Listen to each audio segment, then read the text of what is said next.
Part 2 in the spinnerbait tutorial. Today we're going to cover 1/4 ounce spinnerbaits. All the different colors, all different blades I carry. You ready to run a gun? It's time for blast off. Let's go.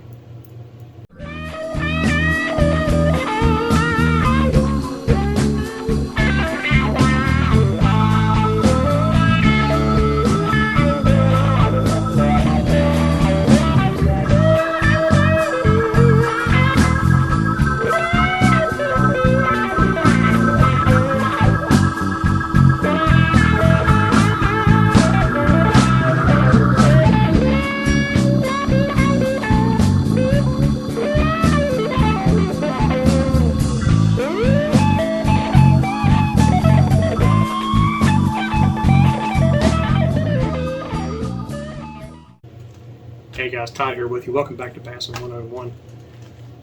So part 2, I thought I would get into 1/4 ounce spinnerbaits. Like I said before, I only carry 5 colors. I understand it. Yeah, everybody's going to think 5 colors, good grief, dude. But they're on all the spinnerbaits. I carry them all in the 5 colors. And what I've got here are single thumpers. So these are a mixture. There are some Tennessee diamond blades. There's some old school straight blades. Some of them are even the old spin dance that you used to get at Walmart. Old spin dance with the rubber skirts on them. And what I have here are the single thumpers, and I carry, like I said, chartreuse white, chartreuse lime white, chartreuse and lime, and then I carry black, chartreuse and blue. Now, one thing I said in the last video, you'll notice all these spinnerbaits and these single thumpers all have nickel blades on them. Why is that? It makes the choices simple. All I have to do is match the color of the skirt to the color of the water I got. Do I think blade color makes a difference? I would say yeah, it does. But to be honest with you, silver has the highest amount of flash in it. There's a video Bill Dance did back in 1989. I actually have it on recording from when it first aired, but it's actually his spinnerbait videotape, which is called Spinnerbaits from A to Z. And Old School Fishing Videos has this on there too. And Bill made a statement back then that has always stuck in my head for 30-some years, and that is he chooses his skirt colors over his blade colors. So he uses silver for everything because that's what he has the most confidence in.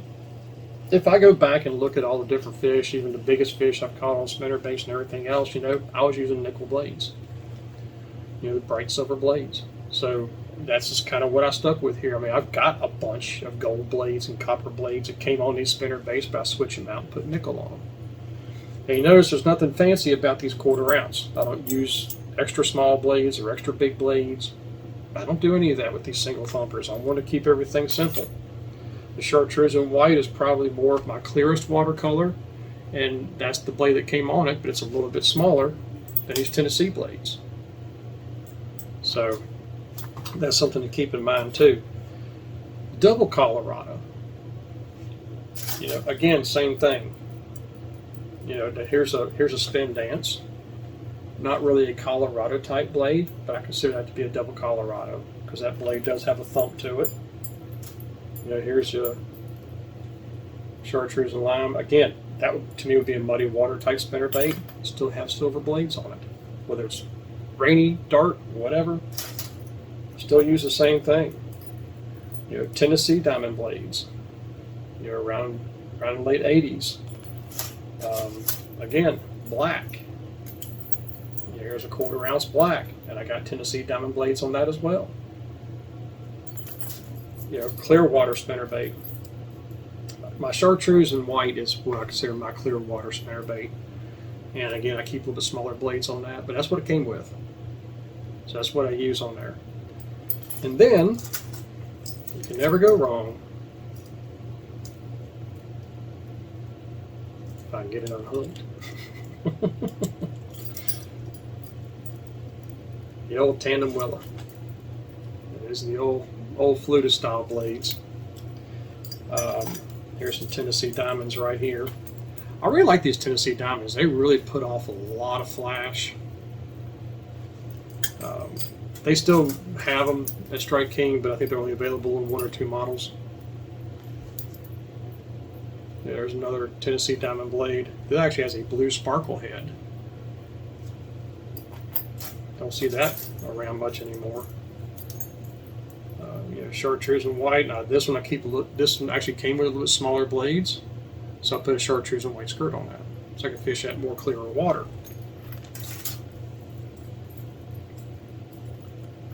And kind of the same thing for the chartreuse, lime, and white.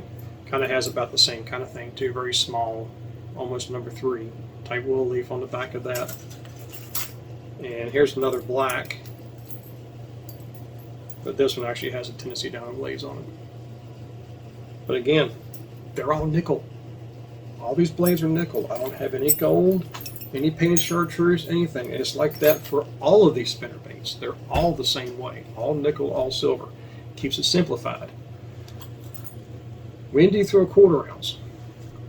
Well, to me, a 1/4 ounce spinnerbait is the all-around purpose spinnerbait. Not necessarily the size, but the blade. A Sam Colorado spinnerbait can be fished at any depth.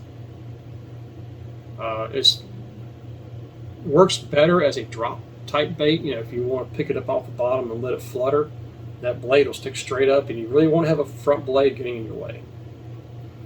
This is where that single Colorado blade comes into play. I don't throw single willows. I've never been a single willow guy. I have experimented with single Indianas. That's not too bad. But these little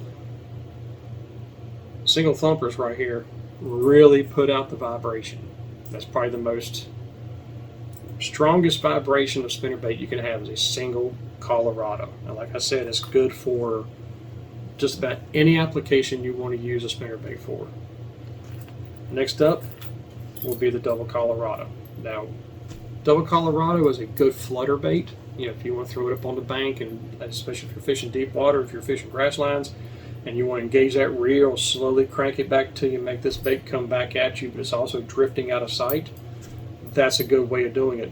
Does not have as much vibration as these, because the front blade does counteract what that does. But that's okay, because you're using this for different application. It's also a really good spinnerbait for buzzing on the surface. I wouldn't, these little smaller blades won't do quite as good of a job as say these bigger ones, such as that. But there's not much difference in size really. These are all still 1/4 ounce spinnerbaits, so they're not going to sink extremely fast. So these are a lot shallower spinnerbaits to me, the 1/4 ounce. And normally I would not throw any kind of trailer on these. I just throw these baits just as they are, because that's what you're doing. You're keeping a small profile. And last but not least, your tandem willows. Now, like I said, I don't keep double willow in a 1/4 ounce. To me, that's just useless. I don't worry about that. That's not really my style of fishing, the 1/4 ounce. But these tandems are really good if you want to fish a bait fast. Keep that thing on the surface and keep it burning real fast. That's really good for that. This is one of the older Strike Kings too. Look at that, the old twist tie. You don't see those much anymore. This is from the 70s right here. But these suckers here, I look at it to burn. Also, this is a great combination of spinnerbait to use if you're not really sure what you want to throw. Tandem willow is a really good starting point. You can do a lot with a tandem willow. You can keep it down. You can actually flutter it. Of course, you need to keep it moving a little bit. Keep that willow blade from dying out on you. But that's a really good fluttering spinnerbait. It's also good for fishing deep. 1/4 ounce spinnerbait. If you got more than 5 foot of water, you have a hard time fishing it on the bottom anyway. But fishing it deep. Say, to me, a 1/4 ounce spinnerbait fishing deep is when you're fishing it out of sight. That to me is fishing it deep. That could be 3 feet. But that's a good combination for that, and it's a great combination for when you're really not sure what you're going to throw. So let's say I'm going out, I'm spinnerbait fishing, and I'm not really sure what to use. Adjust the color of my skirt to the watercolor, sky color, wind, whatever, and I don't have to worry about the blade color because everything is nickel. Look at that sucker spin. That's a 40-some-year-old swivel. So that's, this is a great combination for that. Then I can dial it in to where, well, maybe I need to be throwing a double, or maybe if they're in the cover, I need to worm it through the cover. I can use that single thumper right there. But that's the 1/4 ounce selection, guys. Like I said, everything's nickel. I use chartreuse and blue, chartreuse and white, chartreuse lime white, chartreuse and lime and black. And I know all the chartreuse kinds sound like they're all the same, but they're really a lot different. There's big differences in the colors. This is almost like a perch color, chartreuse and blue. Old Hank Parker color. Jimmy Houston too. Old Hank Parker, Jimmy Houston colors. But those are the 5 colors I keep for all my spinnerbaits. All of them are nickel to make the choice easier. And that concludes my number 2 video in this spinnerbait tutorial, 1/4 ounce spinnerbaits. That's all I carry in them. And like I said, I rarely ever use a trailer on these things, but we'll cover trailers down the road. So until then, may the Father bless you and keep you in Yeshua's name. As always, fish on.